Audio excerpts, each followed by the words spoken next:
अब दो टर्म है, विवेचना या मीमांसा ऐसा वर्ड रहता है। तो इसमें आपको क्या करना है कि उसको पूरा जो भी सब्जेक्ट है, जो भी मैटर है, उसको आपको सिस्टमेटिक ढंग से बता देना है। अब जैसे है कि श्रम संघ की परिभाषा दे और श्रम संघ अधिनियम 1926 के मुख्य प्रावधानों की विवेचना करें। अब अगर ये प्रश्न आता है तो इस प्रश्न में क्या करना है, श्रम संघ की परिभाषा दें, ये तो सीधा सा क्वेश्चन हो गया। जो सेक्शन 2 में डिफाइन किया है ट्रेड यूनियन को हम लोग डिफाइन कर देंगे कि ट्रेड यूनियन क्या होता है, और उसके एक्ट के प्रावधानों की विवेचना करें। अब यहां देखिए, बहुत अच्छे से समझ लीजिएगा, अगर लिखा रहता कि ट्रेड यूनियन एक्ट का मेन पॉइंट्स क्या है, तो फिर आप सेक्शन वाइज लिख देते कि ये सेक्शन ये कहता है, ये सेक्शन ये कहता है, ये सेक्शन ये कहता है, ये सेक्शन। लेकिन यहां पर आपको ट्रेड यूनियन एक्ट के प्रावधानों की विवेचना करनी है, तो सेक्शन बताने के साथ साथ उसके बारे में भी थोड़ा सा आपको लिखना पड़ेगा। सपोज कीजिए पॉलिटिकल फंड बनाने का सेक्शन है, जनरल फंड को एक्सपेंडिचर करने का सेक्शन है, या आपको वहां पे सेक्शन है कि कितने मेंबर बाहरी हो सकते हैं, तो उन बातों के बारे में बताते हुए भी उसके बारे में बताना है कि बाहरी मेंबर होने से ये होता है, ज्यादा हो जाने से या क्या इशू होते हैं, पॉलिटिकल फंड के लिए क्यों सेपरेट पॉलिटिकल फंड किया गया, थोड़ा सा एक लाइन दो लाइन उसके बारे में, मतलब उसका क्या ऑब्जेक्टिव है उसको भी आपको थोड़ा सा बताना चाहिए। केवल सेक्शन लिख देने से, और इसमें जो है सेक्शन वाइज लिखने की जरूरत नहीं है, इसमें आपको पैराग्राफ बनाना होगा हर एक सेक्शन। जैसे सेक्शन 3 ये कहता है कि ये ऐसा ऐसा होना चाहिए और फिर उसके बाद इसका ये प्रभाव पड़ता है, तो इस तरह से उसको पैराग्राफ में लेके चलना है। जैसे सेकंड क्वेश्चन है, हमारे देश में महिलाओं की प्रमुख समस्याओं की विवेचना कीजिए, महिला कल्याण में सरकार की भूमिका की विवेचना कीजिए। तो जो भी इश्यूज है, क्या क्या इशू है फीमेल से रिलेटेड, जो भी वर्किंग फीमेल का अपना अलग इशू होता है, जनरल फीमेल का अपना इशूज होता है, एजुकेशन से रिलेटेड है, हेल्थ से रिलेटेड है, सारे इशूज आप लोग जानते हैं, उन इशूज के बारे में बताना है।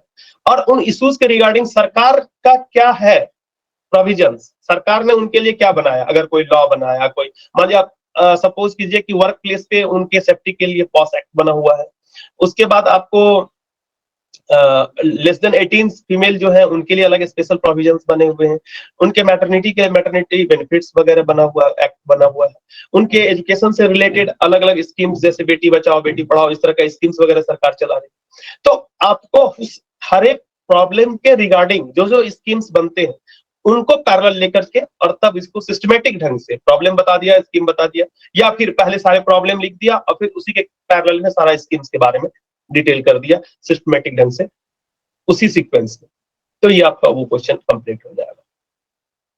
अब विश्लेषण करें, ऐसा भी शब्द आता है। विश्लेषणात्मक शब्द जो होता है उसका अर्थ होता है किसी एक विचार या कथन को सरल से सरल हिस्सों में विभाजित करके तोड़ना, तोड़ तोड़ करके उसका जवाब देना। किसी कथन में विश्लेषण करते हुए अपने मन में क्या, क्यों, कैसे, कब, कहां, कितना जैसे संदर्भों के आधार पर बढ़ना चाहिए। जैसे कि आप एग्जांपल से समझिए, अब भारत के संविधान में श्रमिकों के मुद्दों पर पर्याप्त ध्यान दिया गया है, संविधान में वर्णित मुख्य अनुच्छेदों के प्रकाश में उस कथन का विश्लेषण कीजिए। अब देखिए सीधा लिख देता कि भारत के संविधान में श्रमिकों के लिए क्या प्रावधान है, सीधा क्वेश्चन हो जाता। अब यहाँ पर क्या किया, क्वेश्चन को थोड़ा सा घुमा दिया, सीधा सीधा क्वेश्चन नहीं रह गया कि संविधान में वर्णित, पहले तो कह रहा है कि भारत के संविधान में श्रमिकों के मुद्दों पर पर्याप्त ध्यान दिया गया है, इन्वर्टेड कॉमा में है, यानी पहले इस स्टेटमेंट को आप एस्टैब्लिश कीजिए, तो फिर आपका बात तो वही रहेगी, कोई नई बात आएगी नहीं, चाहे वो आपने प्रेमबल के बारे में पढ़ा, चाहे डीपीएसपी में पढ़ा, चाहे फंडामेंटल राइट में पढ़ा, चाहे जहां भी पढ़ा, वो कॉन्सेप्ट तो उतना ही रहेगा। तो आपको बताना होगा कि कैसे कैसे श्रमिकों के मुद्दे पर कहां कहां ध्यान दिया गया, और संविधान में वर्णित मुख्य अनुच्छेदों के प्रकाश में उक्त कथन का विश्लेषण कीजिए। अब आपको क्या करना है कि आपने अगर लिखा कि मैटरनिटी बेनिफिट पे ध्यान देना है, तो फिर कैसे सरकार ने उस पे ध्यान दिया इसके बारे में बता देना है। आपने कोई और चीज लिखा तो उसके बारे में सरकार ने क्या किया इसके बारे में बताना है, ठीक है। सर ये क्वेश्चन मैं करके आई थी 64 में। अच्छा, मार्क्स भी अच्छा मिला था सर। क्या बोले, आवाज क्लियर नहीं आई। सर ये करके आई थी और 64 में मार्क्स अच्छा आया था एलएसडब्ल्यू में मेरा। अच्छा, तो आपने क्या किया था, यही किया था या कुछ और किया था? सर ऐसे ही किया था जैसे आप बता रहे हैं, मैंने संविधान के जितने भी वो पार्ट थे ना वैसे ही करके डाल दिया था। और उसके पैरेलल आपने बताया था उसमें कि क्या क्या हमने जो है सो उसमें सर उतना उस समय पहली बार मेंस दिया तो उतना समझ नहीं था, जैसे अब आप बता रहे हैं तो आप चीजों को और अच्छा कर सकते हैं। अच्छा अच्छा, अगर उसमें हम वो पैरेलल जो है ना, क्योंकि लिख रहा है क्या सेकंड लाइन पढ़िए, संविधान में वर्णित मुख्य अनुच्छेदों के प्रकाश में, उक्त कथन का विश्लेषण कीजिए। तो फिर उसको बताना पड़ेगा कि कैसे वो चीज सेटिस्फाई हो रहा है।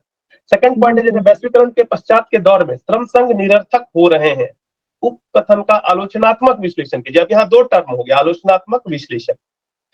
तो कहीं ना कहीं श्रम संघ की जो कमजोरियां हैं उसको बताना है कि क्यों श्रम संघ, क्योंकि जो विश्लेषणात्मक क्वेश्चन था क्यों, कैसे, कहां, इस सत्र का शब्द से उसको जोड़ना है। तो वैश्वीकरण के बाद श्रम संघ क्यों निरर्थक हो रहे हैं, क्या उसमें कमियां रह गई है, कैसे कैसे उसको ठीक किया जा सकता है, या क्या अब उसमें बच गया है। कहने का मतलब जैसे कि अब जैसे ही ग्लोबलाइजेशन हुआ, ग्लोबलाइजेशन के बाद क्या हो गया, यूनिक मार्केट हो गया, पूरा वर्ल्ड को एक मार्केट हम मान रहे हैं। अब उसमें क्या हो रहा है कि ट्रेड यूनियंस जो है हिंड्रेंस की तरह लग रहा है सरकार कई जगह। अब सरकार क्या करे, कई सारे श्रम सुधार ला रहे हैं। अब श्रम सुधार आ रहे हैं तो यूनियंस भी उतना उसका विरोध नहीं कर पा रहे हैं। कॉन्ट्रैक्ट वर्कर्स जो आ रहे हैं उनका यूनियन से लगाव नहीं होता है। जो नए तरह के वर्कर्स आ रहे हैं आज के डेट में, गिग वर्कर, प्लेटफॉर्म वर्कर, उनका कोई यूनियन नहीं बनता है। जो हायर पेइंग एम्प्लॉय हैं, जिनको ज्यादा वेतन मिलता है, वो हाईली पेड एम्प्लॉय जो होते हैं वो यूनियन में इंटरेस्ट नहीं लेते हैं। और क्या होता है, धीरे धीरे धीरे यूनियन कमजोर हो जाता है। हमारा अगर ट्रेड यूनियन चैप्टर आपने पढ़ा होगा तो इन सब चीजों का मैंने डिटेल उसमें डिस्क्रिप्शन किया है। तो अगर आप उस तरीके से, और उसका जो है सो क्या नेगेटिव इम्पैक्ट हो रहा है, कैसे यूनियन खुद कमजोर हो रहे हैं और उसका क्या प्रभाव पड़ रहा है श्रमिकों पर, इसको लेते हुए लिखते हैं तो ये क्वेश्चन में आपको एक बेहतर मार्क्स मिलने की संभावना रहेगी। ठीक है, तो विश्लेषण करे वाले में क्या करना है कि जो भी वस्तु दिया गया, जो भी फैक्ट्स दिया गया, उस फैक्ट्स को अपने तरीके से सोचना है कि क्यों ऐसा हुआ, क्या इसका रीजन था, क्या इसका समाधान है। इस तरीके से सोच करके उसको आंसर को कंप्लीट करना है। ठीक है सर, एक क्वेश्चन है, जैसे ये वैश्वीकरण वाला जो क्वेश्चन है, इसको अगर ये से 50 नंबर का हो तो इसका दायरा तो शायद मेरे लिए ये थोड़ा टफ होगा काफी अच्छे से लिखना 50 नंबर में। सर, इसको कैसे हम एक्सप्लोर कर सकते हैं? ठीक है, हम बताते हैं। देखिए, इसमें 8-10 पॉइंट है। आफ्टर ग्लोबलाइजेशन ट्रेड यूनियन पे क्या इम्पैक्ट पड़ा, 8-10 पॉइंट है। तो 10 पॉइंट्स में फिर जब हम डिटेल में जाएंगे, आप लोगों के पास मेरी नई वाली बुक है। अब देखिए, अगर आपके पास होगी तो उसमें हमने एक चैप्टर में डाला है, उसके लास्ट वाले ट्रेड यूनियन चैप्टर में, उसमें देखिए 8-10 पॉइंट है। उस पॉइंट्स को डिटेल कर देंगे तो आपको आराम से 4-5 पेज का ये आंसर बन जाएगा एवरेज। जी, एक बार आप उसको देखिएगा, नहीं तो फिर जब हम लोग आपको टेस्ट क्वेश्चन में ये सब डालेंगे तो वहां डिटेल करेंगे। सर, ये इंग्लिश वाली बुक कब आ रही है अपडेटेड? इंग्लिश वाली बुक आ गई है बाबू, आप ऑनलाइन ऑर्डर कर सके नोशन पे। ओके सर, वो जो लिखा हुआ फर्स्ट एडिशन वही है? हाँ, तो पहली ही बुक है, पहले तो नहीं लाए थे ना। सर, जो आपकी पहली पुस्तक रिलीज हुई थी वही मैंने लिया है, तो जो अपडेटेड फैक्ट्स है वो थोड़ा सा आप प्रोवाइड कर देंगे तो नया बुक नहीं लेना पड़ेगा। जी सर, हिंदी में। तो इंग्लिश सॉरी, दूसरा इसलिए ले लीजिए कि उसमें हम चैप्टर भी सारा जोड़ दिए हैं। सोशल सिक्योरिटी का 10 चैप्टर और लेबर कोड वाला भी चैप्टर जुड़ा हुआ है श्रम संहिता। ठीक है, केवल फैक्ट्स अपडेट नहीं हुए हैं, चैप्टर भी नए आ गए हैं 10-11, इसलिए नया ले लीजिए। ठीक है, पहला दूसरा का कोई तुल्य नहीं है। हम दोनों मेरे पास है, दोनों में काफी अंतर हो गया है, कोई तुल्य नहीं है सर।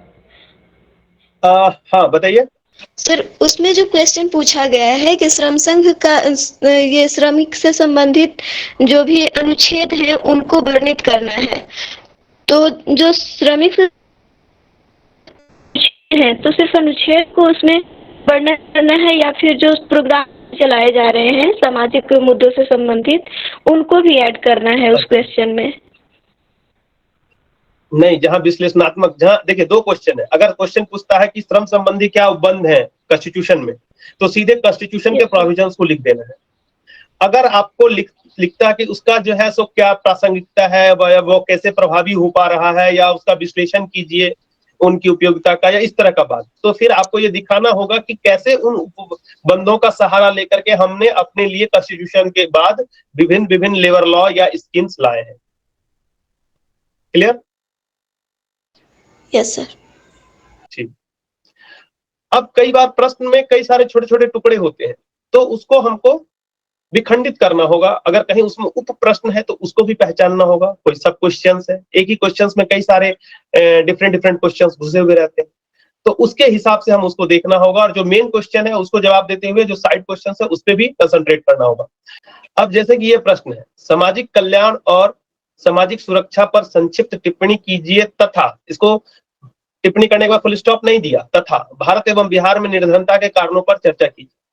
तो बेसिकली ये प्रश्न जो है सामाजिक कल्याण और सामाजिक सुरक्षा, social welfare and social security, इन दो टर्म को डिफाइन करना है। और उसके बाद भारत एवं बिहार में, यानी कि इंडिया के कॉन्टेक्स्ट में जो नेशनल लेवल पे प्रोग्राम चल रहा है, जो नेशनल लेवल पे इश्यूज है पॉवर्टी का, वो, और जो स्टेट लेवल पर इश्यूज है। अब मान लीजिए एग्जांपल के लिए, कि एक एग्जांपल आपको बताया कि नेशनल लेवल पर इश्यूज है, तो नेशनल लेवल पर हम लिखेंगे डिजास्टर एक इशू हो सकता है। उसमें कई तरीके के डिजास्टर्स हो सकते हैं, चाहे वो सुनामी हो, चाहे वो भूकंप हो, चाहे वो फ्लड हो, चाहे वो कुछ और। बट अपने इन बिहार के कंटेक्स्ट में लिखे तो फ्लड जो है, ड्राउट जो है, वो एक कंटेक्स्ट हो सकता है। तो वो देखना पड़ेगा कि आपको इंडियन कंटेक्स्ट में, कंट्री के कंटेक्स्ट में और स्टेट के कंटेक्स्ट में, ठीक है, दोनों के कॉन्टेक्स्ट में जो है क्या रीजन है पॉवर्टी का, उसको जिक्र करना है। तो ये क्वेश्चन जो है ये दो भागों में इसको तोड़ना होगा, दो नहीं बल्कि तीन भागों में, सामाजिक कल्याण यानी सोशल वेलफेयर, सोशल सिक्योरिटी, और reason of poverty in India and Bihar. चार हिस्से में ये क्वेश्चन आपका है टोटली, चारों के बारे में आपको बताना है। क्लियर? सेकंड है श्रम संघ अधिनियम परोक्ष रूप से राजनीतिक लगाव और बाहरी नेतृत्व का बढ़ावा देता है, जिसका परिणाम होता है संगठन द्वंद्व, और ये श्रम आंदोलन को देश में कमजोर करते हैं। अपना मत दें। अब इसमें क्या है, श्रम संघ अधिनियम परोक्ष रूप से, indirectly indirectly trade union act जो है वो पॉलिटिकल जो उसका इन्फ्लुएंस है, या जो आउटसाइडर उसका जो लीडरशिप है उसको बढ़ावा दे रहा है। अब कैसे दे रहा है, अब हमको उस सेक्शन में जाना होगा जो सेक्शन ये कहता है कि भाई 50% से तक आप जो है सो बाहरी व्यक्ति को रख सकते हैं, या जो सेक्शन आपको कहीं भी उसी सेक्शन में दिया है कहीं भी बताता है कि बाहरी आदमी को आप अपने यहाँ रख सकते हैं, वो सारा सेक्शन इसमें आ गया। अब एक हिस्सा ये हो गया, पहले उस सेक्शन को डिस्क्राइब करना होगा ट्रेड यूनियन एक्ट के बारे में बताते हुए उसपे, फिर जिसका परिणाम है संगठन दल, उसके चलते क्या होता है।